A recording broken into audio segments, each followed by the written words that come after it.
Olá, galerinha, tudo bem com vocês? Professor Anderson de Geografia. Hoje eu falo com minha turma querida do oitavo ano da Escola Santa Rita. Vamos falar sobre o capítulo 4, desigualdades no mundo atual. Tá? E essas desigualdades em alguns países foi verificado aí a partir da metade do século XX e início do século XXI. Né? Por que, professor, se começou aí essas desigualdades socioeconômicas pelo mundo? Gente, a gente sabe que a desigualdade já começa pela questão tecnológica, pelos meios de produções. Né? Alguns países, eu estou falando da Inglaterra, que foi a mãe da primeira revolução industrial, e aí ela sai na frente das demais por esse avanço, né, da industrialização, desse começo da tecnologia, das mudanças no meio de produções, né, do meio de produção. E aí alguns países surgiram na frente, saíram na frente nessa corrida tecnológica e, consequentemente, saíram na frente no seu poderio econômico. Só que a partir mesmo da metade do século XX ao início do século XXI, os países foram se destacando mais. Né? As economias foram sendo produzidas com tanta riqueza que se atingiu um grau tão elevado, né, de desenvolvimento socioeconômico e a tecnologia como hoje na nossa atualidade. Né? A partir daí os países foram crescendo e aí foram mudando os blocos, dividiram, né, os países, os continentes por dois blocos, países desenvolvidos e países subdesenvolvidos, que a gente vai ver mais na frente. Tá? Entre os países do mundo, a desigualdade socioeconômica também pode ser verificada neles.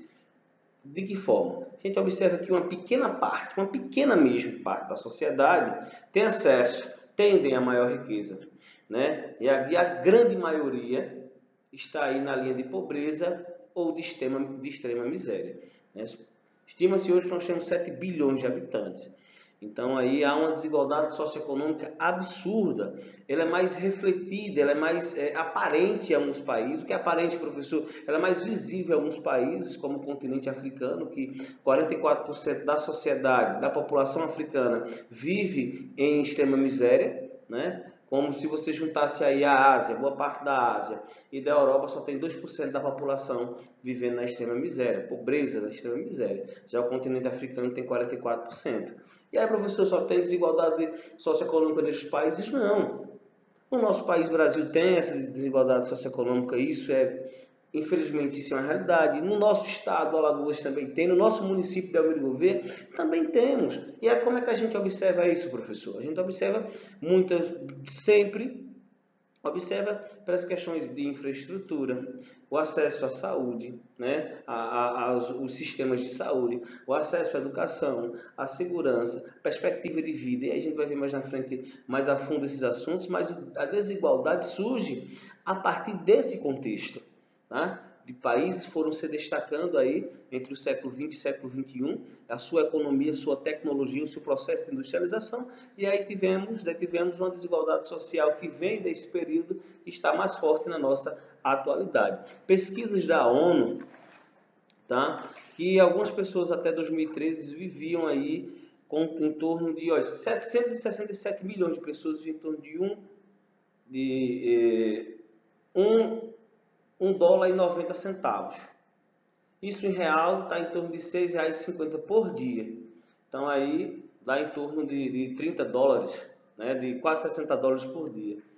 No Brasil dá em torno de R$ 190, suponhamos aproximadamente. Então já imaginou você ver com R$ 190 por dia, né, no mundo que a gente vê aí a inflação subindo, que é a inflação dos preços das mercadorias, né, do que nós temos a necessidade de consumir aumentando. Então, praticamente é absurdo você conseguir sobreviver nessas condições econômicas, tá certo? E aí a gente vai andando mais na frente. Essa foto aí que está vocês estão vendo aí é de Mumbai, na Índia. Por que eu escolhi essa foto? Porque está no livro de vocês, tá? Quem está acompanhando está no livro de vocês, aí a foto de Mumbai, na Índia, que é uma desigualdade social absurda, mas eu poderia trazer a realidade da desigualdade social também no nosso município, também no nosso país. Ok? E aí nós temos o seguinte: como definir o desenvolvimento socioeconômico? Eu posso definir, né? Além do que eu já falei anteriormente sobre a infraestrutura do local, né, as condições de vida de uma sociedade, isso reflete muito até as questões de saúde, já disse, de segurança, de educação, de infraestrutura do local, então vai definir. Mas o que define, né, para algumas organizações, principalmente no que se refere à ONU, é o PIB e a renda per capita. Professor, mas e o que é o danado do PIB? Gente, PIB, Produto Interno Bruto. Produto Interno Bruto é um indicador econômico que representa a soma de toda a riqueza gerada por um país em determinado período do ano. O que é um PIB? Deixa eu explicar mais, sucinto, mais fácil, para que a turma possa entender. Gente, PIB é mais ou menos o seguinte. Tá? Suponhamos que a minha família vive da fabricação de bolos. Tá? E aí eu vou colocar em um papel, em uma organização, quanto é que eu gasto para a produção de bolos. Suponhamos que eu vou produzir durante o mês 1000 bolos.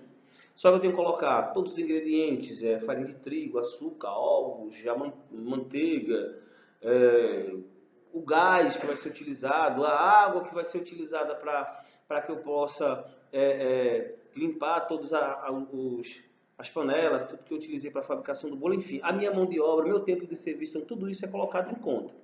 Então, suponhamos que eu gastei R$2.000, é só um exemplo, tá, gente? R$2.000 para produzir 1000 bolos.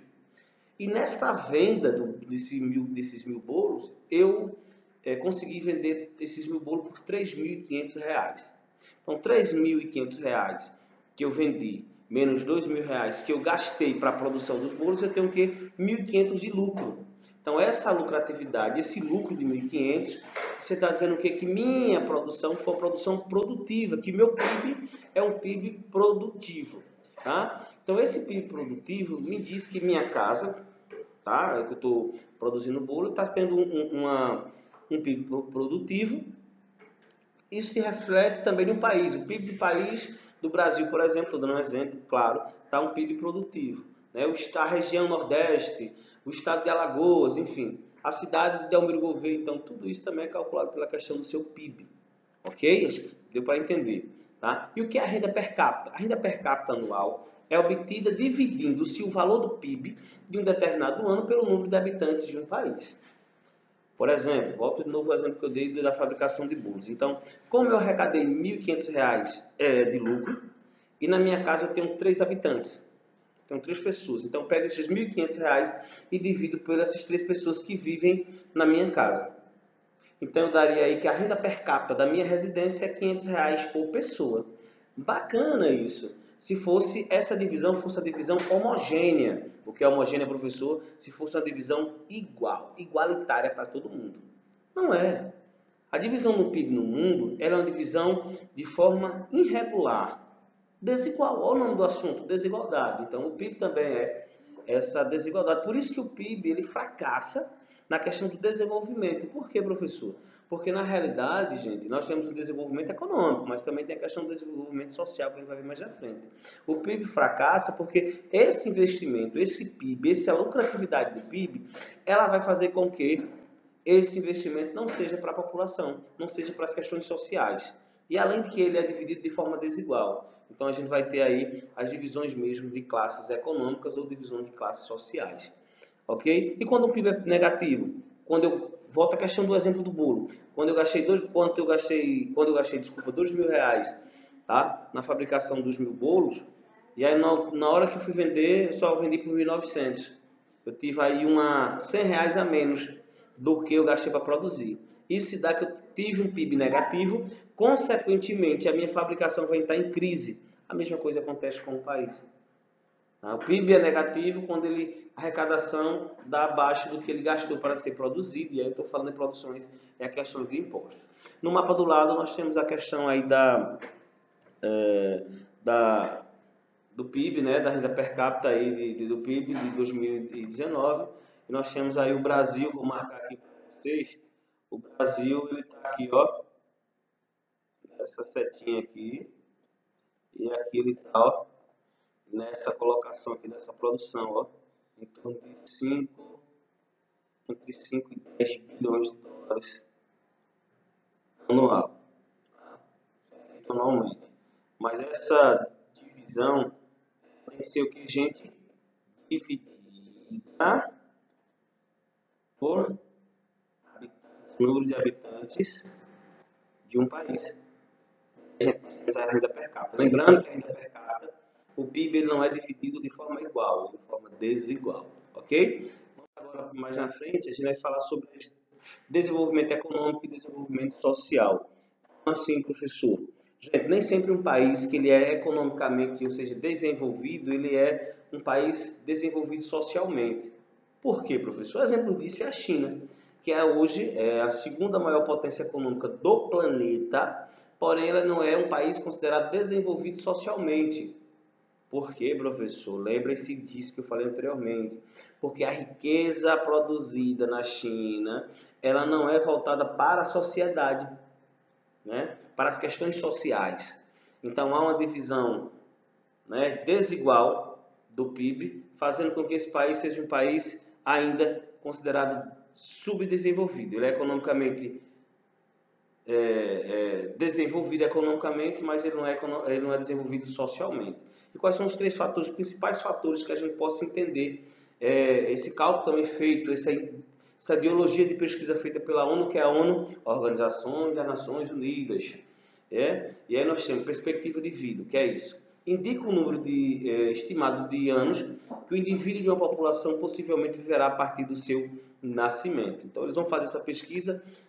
Por exemplo, no Brasil, estima-se que aproximadamente as pessoas vivam até 80 anos. Então, a perspectiva de vida do brasileiro é uma perspectiva altíssima. E quais são os aspectos que levaram a isso, professor? A melhoria de vida, tá? As questões, a saúde e qualidade, um país não é tão, como eu posso dizer, poluído, né? As pessoas têm acesso com facilidade aos direitos sociais, às políticas públicas, na realidade, acesso à saúde com qualidade, tem uma alimentação balanceada. Então, isso são termos, ou são fatores que ajudam a perspectiva de vida. É só um exemplo. O Brasil a gente sabe que é diferente. Infelizmente, por enquanto é assim. Tá certo? Mortalidade infantil. O que é a mortalidade infantil? Indica o número de crianças que morrem antes de completar um ano de vida em cada grupo de 1000 crianças nascidas vivas. Então, como é isso, professor?